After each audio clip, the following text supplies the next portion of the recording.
and we could hear then an ungodly roar coming from kilometres away. The lady stated to me that, oh, they've got the helicopters here already. And I said, no, that's the fire coming. Debbie and Rod, the two people with her, decided, well, we're not going, we'll stay and we'll help. And I said, right, prepare yourselves, get everything as wet as you possibly can. I can't make you stay, I can't tell you to leave, but here it comes.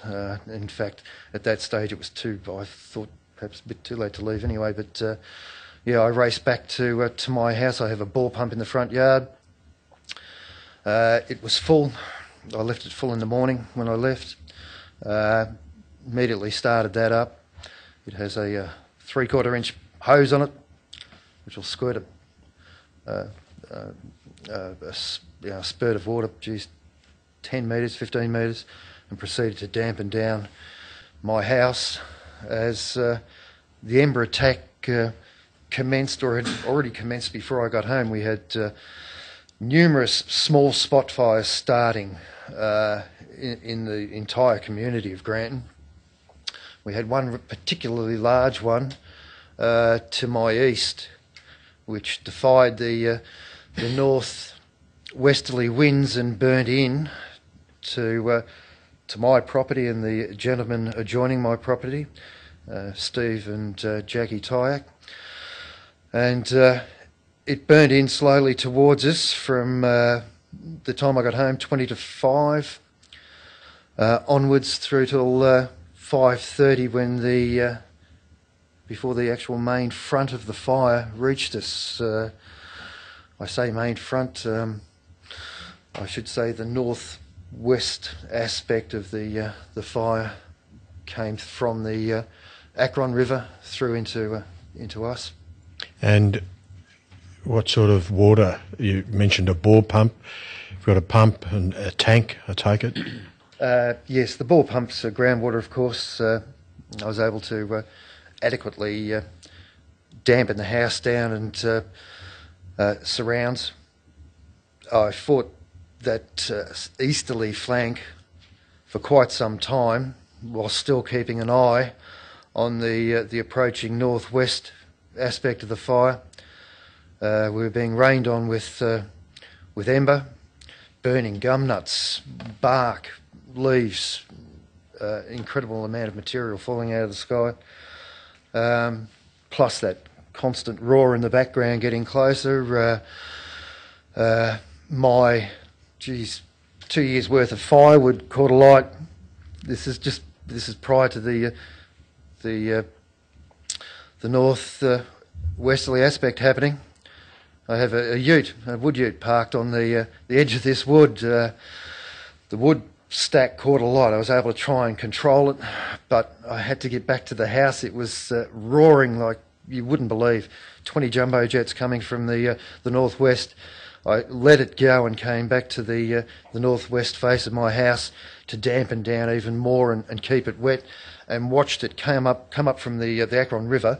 There's a couple of corridors that are pretty rough, overgrown, that are not maintained, and it tore up through these corridors towards us, and I threw the hose, ran inside.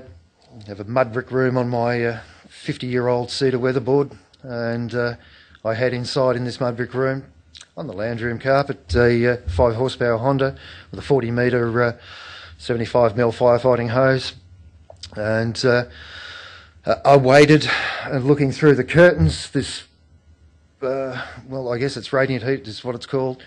I have 50 by 50 metre bird net over my little orchard adjoining the house. It evaporated and disappeared before the actual flames got there. The flames came through seconds later, I guess, and came through the property. In my my recollection, half of the property had already burnt from the fire burning in from the spot over from the east. What that did from the northwest was complete. Everything then was alight on my property and adjoining properties. So I waited 2, 3, perhaps 4 minutes. I noted the time, it was exactly 5:30. I'd run upstairs after seeing the net disappear and the flames come through. I was looking through my kitchen window and saw in that time, in a couple of minutes, a cedar weatherboard owned by Wayne Gilhurley.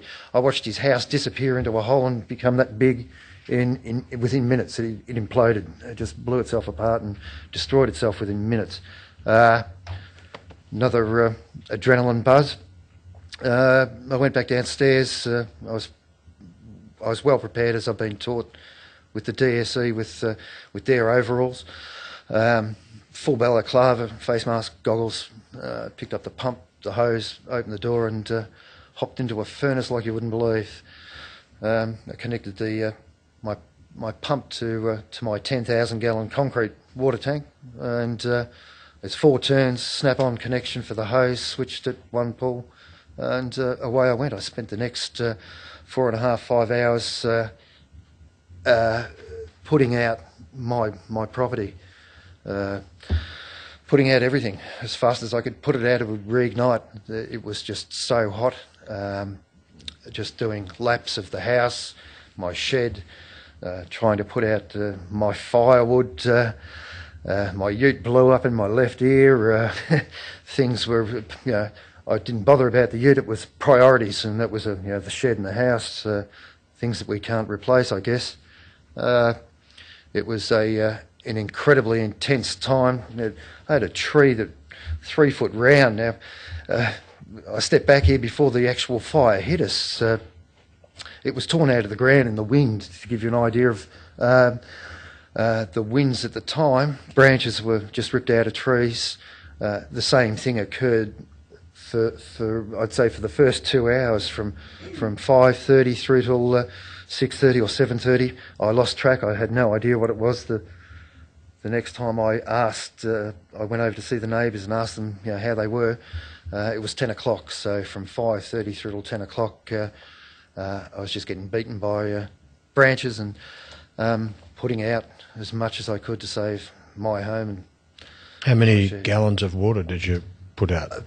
Between 4,500 gallons till 10 o'clock. The next 3-4 hours, I used another 1,000 gallons. The next day, I used another 1,000 odd gallons just to make sure everything was dead. It was a lot of water, but 4,500 gallons till 10 o'clock. And you mentioned, how quickly would that dry out? Like you wouldn't believe. I'd run around one side of the house and extinguish everything for as far as that hose would blow it, and felt content that it was out, and turn around, go back out to the front, and things were alight again. As fast as you could put it out, it was so dry, it was so hot, things were igniting again. As far as the spray of water would reach, things outlying you couldn't control burnt. Enormous trees were alight and burnt for weeks and weeks later. My eyes wouldn't reach these things. Monstrous trees just burnt for weeks. Absolutely wouldn't. Just kept patrolling for right through until daylight the next day. The adrenaline then was a magnificent thing. Nobody could sleep. We were just full on. We couldn't stop. Everything was burning, mate. Would you do it again? Oh, never. No, too old for this stuff.